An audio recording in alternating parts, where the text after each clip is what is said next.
Hi, it's Sue. Thanks for joining me for today's Bible reading. It is for March 30th and just two chapters today. Chapter 13 and 14 from 1 Samuel. Verse 1. Saul was 30 years old when he became king, and he reigned over Israel 42 years. Saul chose for himself 3,000 men of Israel, of which 2,000 were with Saul in Michmash and in the mount of Bethel, and 1,000 were with Jonathan in Gibeah of Benjamin. Jonathan was his son. Doesn't say that here. He sent the rest of the people to their own tents. Jonathan struck the garrison of the Philistines that was in Geba, and the Philistines heard of it. Saul blew the trumpet throughout the land, saying, "Let the Hebrews hear." All Israel heard that Saul had struck the garrison of Philistines, and also that Israel was considered an abomination to the Philistines. The people were gathered together after Saul to Gilgal. The Philistines assembled themselves together to fight with Israel. 30,000 chariots, 6,000 horsemen, and people as the sand which is on the seashore in multitude. They came up and encamped in Michmash, eastward of Bethaven. When the men of Israel saw that they were in trouble, for the people were distressed, then the people hid themselves in caves and thickets, in rocks and tombs, and in pits. Now some of the Hebrews had gone over the Jordan to the land of Gad and Gilead. But as for Saul, he was yet in Gilgal, and all the people had followed him, trembling. He stayed 7 days according to the time set by Samuel, but Samuel didn't come to Gilgal, and the people were scattering from him. Saul said, "Bring the burnt offering here to me and the peace offering." And he offered the burnt offering, and it came to pass that as soon as he had finished offering the burnt offering, behold, Samuel came, and Saul went out to meet him, that he might greet him. Samuel said, "What have you done?" Saul said, "Because I saw that the people were scattered from me, and that you didn't come with me in the days appointed, and that the Philistines had assembled themselves together at Michmash. Therefore I said, now the Philistines will come down on me to Gilgal, and I haven't entreated the favor of Yahweh. I forced myself, therefore, and offered the burnt offering." Samuel said to Saul, "You have done foolishly. You have not kept the commandment of Yahweh your God, which he commanded you. For now Yahweh would have established your kingdom on Israel forever. But now your kingdom will not continue. Yahweh has sought for himself a man after his own heart, and Yahweh has appointed him to be prince over the people, because you have not kept that which Yahweh commanded you." Samuel arose and went from Gilgal to Gibeah of Benjamin. I picture him saying that a lot more forcefully. These men, these were tough men. Samuel wasn't some soft priest in a soft velvet robe. Maybe he did have a velvet robe, but I don't see that. And I see him being tough. He probably said, "You have done foolishly. What have you done? You haven't kept the commandment of God. And now look, God's going to raise up another king in place of you. And it's your fault." I see him pointing his finger in his face and just, you know, giving it to him because it was that serious.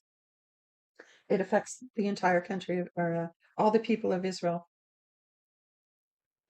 So here in verse 13, Samuel arose and went to Gilgal, to Gibeah of Benjamin. Saul counted the people who were present with him, about 600 men.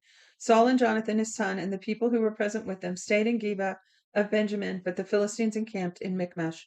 The raiders came out of the camp of the Philistines in 3 companies. One company turned to the way that leads to Orpha, to the land of Shual. Another company turned the way to Beth Horon, and another company turned away to the border that looks down to the valley of Zeboim, toward the wilderness. Now there was no blacksmith found throughout all the land of Israel, for the Philistines said, "Lest the Hebrews make themselves swords or spears." But all the Israelites went down to the Philistines, each man to sharpen his own plowshare, mattock, axe, and sickle.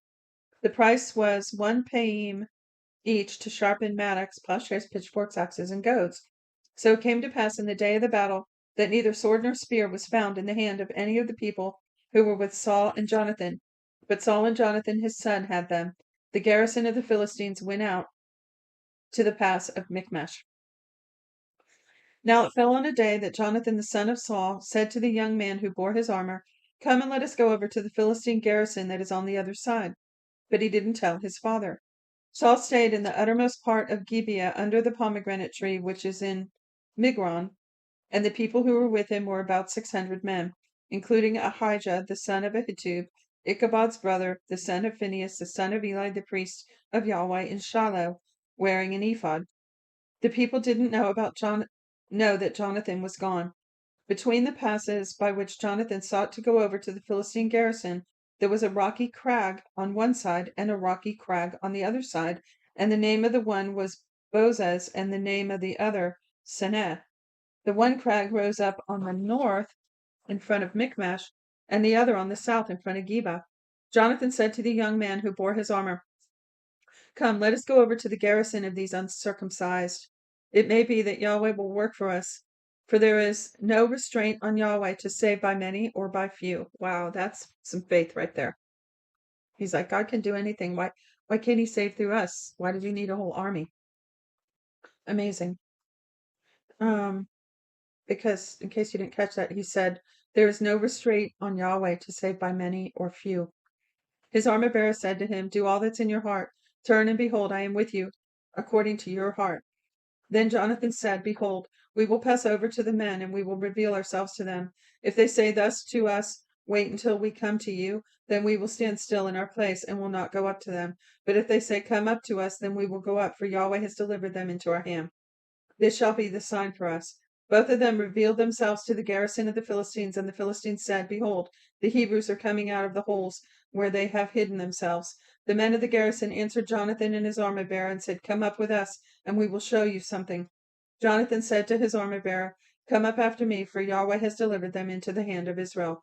Jonathan climbed up on his hands and on his feet, and his armor bearer after him, and they fell before Jonathan, and his armor bearer killed them after him. That first slaughter which Jonathan and his armor bearer made was about 20 men within, as it were, half a furrow's length in an acre of land. There was a trembling in the camp, in the field, and among all the people. The garrison and the raiders also trembled, and the earth quaked. So there was an exceedingly great trembling. The watchmen of Saul in Gibeah and Benjamin looked, and behold, the multitude melted away and scattered. So I guess that was some kind of earthquake God made. Then Saul said to the people who were with him, come now and see who is missing from us. When they had counted, behold, Jonathan and his armor bearer were not there. Saul said to Ahijah, bring God's ark here. For God's ark was with the children of Israel at that time. While Saul talked to the priest, the tumult that was in the camp of the Philistines went on and increased. And Saul said to the priest, withdraw your hand. Saul and all the people who were with him were gathered together and came to the battle, and behold, they were all striking each other with their swords in a very great confusion. Now the Hebrews who were with the Philistines before, who went up with them into camp from all around, even they also turned to be with their Israelites who were with Saul and Jonathan. Likewise, all the men of Israel who had hidden themselves in the hill country of Ephraim, when they heard that the Philistines fled, even they also followed hard after them in the battle. So Yahweh saved Israel that day, and the battle passed over by Bethaven. The men of Israel were distressed that day, for Saul had adjured the people, saying, cursed is the man who eats any food until it's evening, for I am avenged of my enemies. So none of the people tasted food. All the people came into the forest, and there was honey on the ground. When the people had come to the forest, behold, honey was dripping, but no one put his hand to his mouth, for the people feared the oath. Jonathan didn't hear when his father commanded the people with the oath. Therefore he put his hand out with the rod who was in his hand, and dipped in the honeycomb, and put his hand to his mouth, and his eyes brightened. Then one of the people answered and said, your father directly commanded the people with an oath, saying, cursed is the man who eats this today. The people were faint. Then Jonathan said, my father has troubled the land. Please look how my eyes have brightened, because I tasted a little honey. How much more if perhaps the people had eaten freely today of the plunder of the enemies which they found. For now has there been no great slaughter among the Philistines. Excuse me. They struck the Philistines that day from Michmash to Aijalon. The people were very faint, and the people pounced on the plunder, and took the sheep, cattle, calves, and killed them on the ground, and the people ate them with the blood. They told Saul, saying, behold, the people are sinning against Yahweh, in that they eat meat with the blood. He said, you have dealt treacherously. Roll a large stone to me today. Saul said, disperse yourselves among the people, and tell them, every man bring me here his ox, and every man his sheep, and kill them here and eat. Don't sin against Yahweh in eating meat with the blood. All the people brought every man his ox with him that night, and killed them there. Saul built an altar to Yahweh. This was the first altar that he built to Yahweh. Saul said, let us go down after the Philistines by night, and take the plunder among them until morning light, and let us not leave a man of them.